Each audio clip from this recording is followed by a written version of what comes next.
Lisolo. Parlez-nous de vous. Lisolo. Un invité de marque sur le grill. Lisolo. 10 minutes pour tout savoir sur son travail.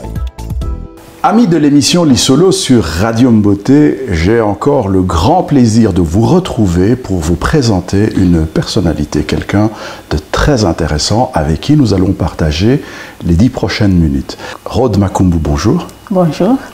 Rod Makumbu est né à Brazzaville, donc le Congo d'en face, en 1976.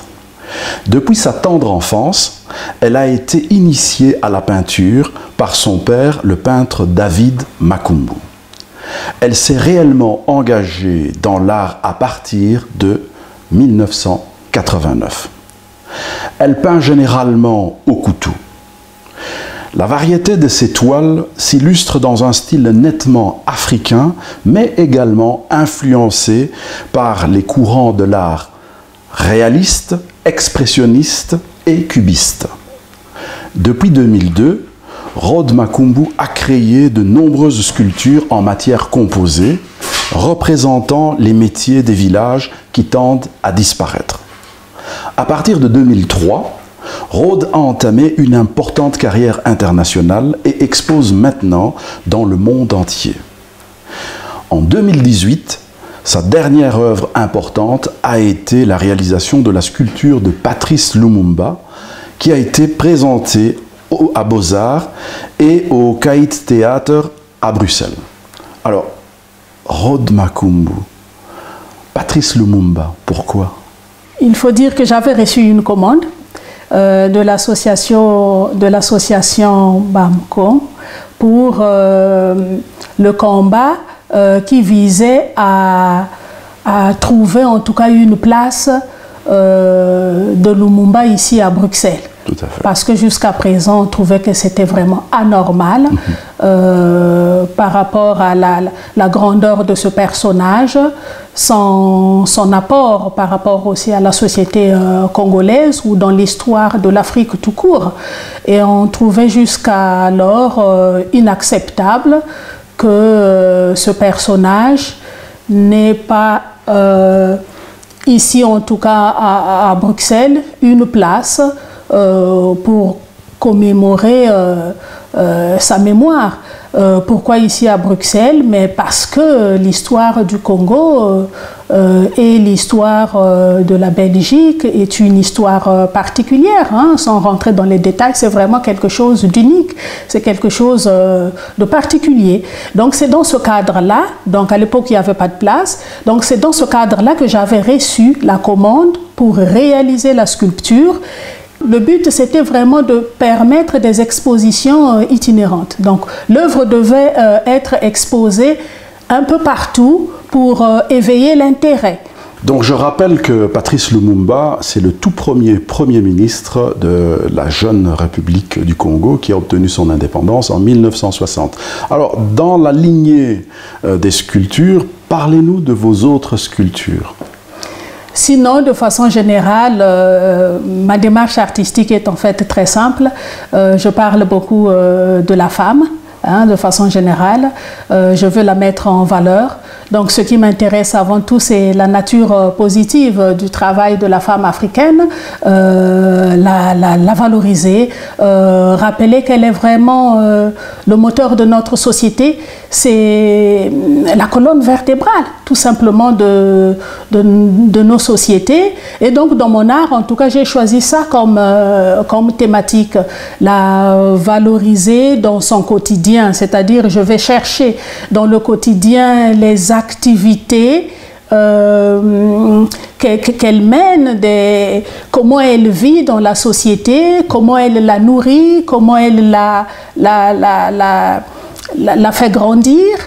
Et donc, ce sont ces scènes-là, en fait, que je représente dans mon art pour justement la valoriser. Ça, c'est la première partie de ma démarche artistique. Maintenant, la deuxième partie de ma démarche artistique, je fais aussi un petit clin d'œil à toutes ces activités traditionnelles, c'est-à-dire des choses qu'on voyait fréquemment avant, qu'on ne voit plus beaucoup de nos jours, parce que nous vivons dans des sociétés où la modernité arrive d'une manière galopante.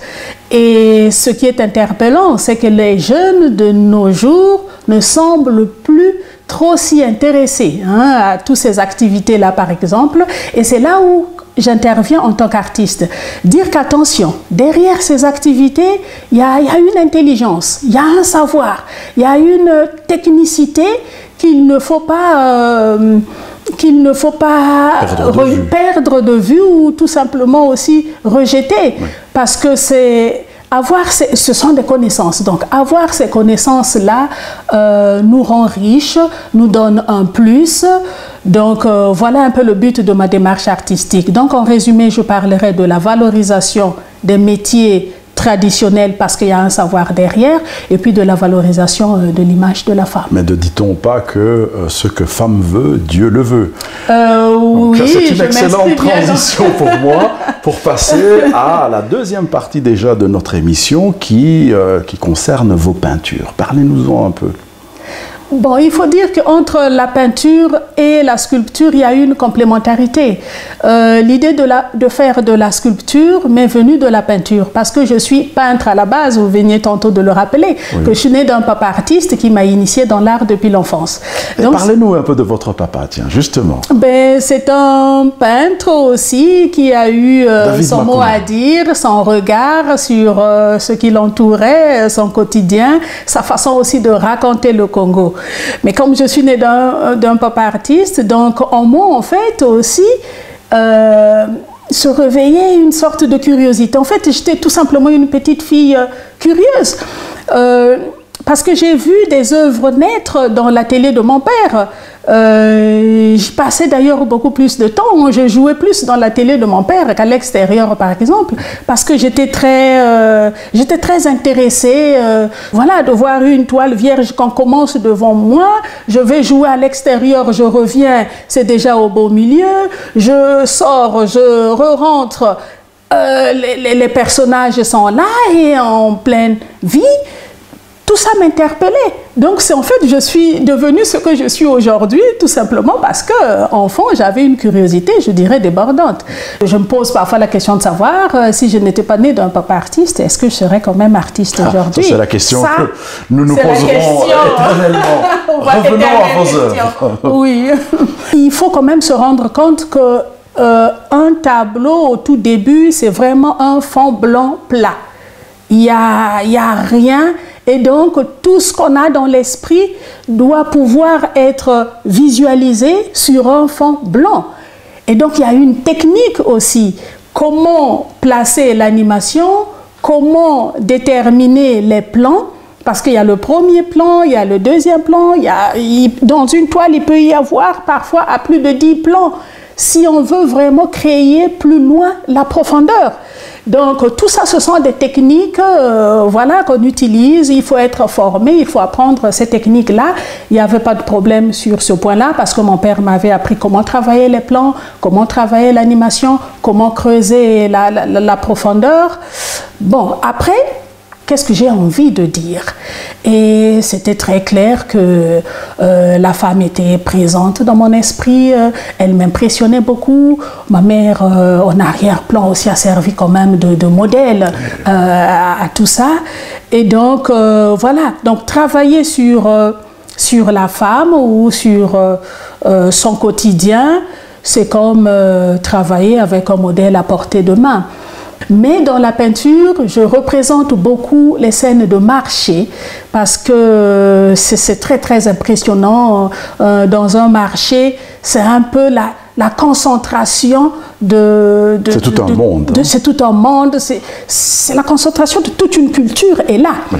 Donc les positions, les statures, les postures, ce qui se dit, ce qui se raconte. Les odeurs. Les odeurs, c'est vraiment des cadres de vie. C'est toute la vie aussi s'y trouve. Masolo ya suka na lisolo na biso to sukaka na munoko ya mboka. Maloba na yo ya suka Rod Makumbu. Nalingi koloba juste na ba ndeko nanga que c'est très important, hein, peu importe musala oyo to salaka. C'est important vraiment tozalaka na dessin ya musala wana. et puis qu'on suivre dessin ya vina na biso. Donc, to retenir qu'à idée ya dessin. On fait son dessin, c'est forcément pas le même dessin, mais j'encourage vraiment to landa dessin ya vina biso ndenge to traça ki yango comme constamment, sans vraiment qu'on perdre yango de vue, et ça vaut pour tout. Donc, mutuna mutwazana dessin ya vinaye, faire de son mieux avec détermination, yako landa nzela naye, yako landa dessin naye. Bien, c'est sur cette sage leçon de Rhodes Makumbu que nous allons mettre un terme à notre émission. Alors, comme d'habitude, si vous voulez suivre nos émissions, écouter nos émissions, vous allez sur www.mbote.be, ça c'est pour écouter la radio. Vous pouvez vous abonner à notre page Facebook Radio Mbote, mais également nous vous recommandons, abonnez-vous à notre chaîne YouTube Radio Mbote. Que la paix des ménages soit avec vous. À très bientôt.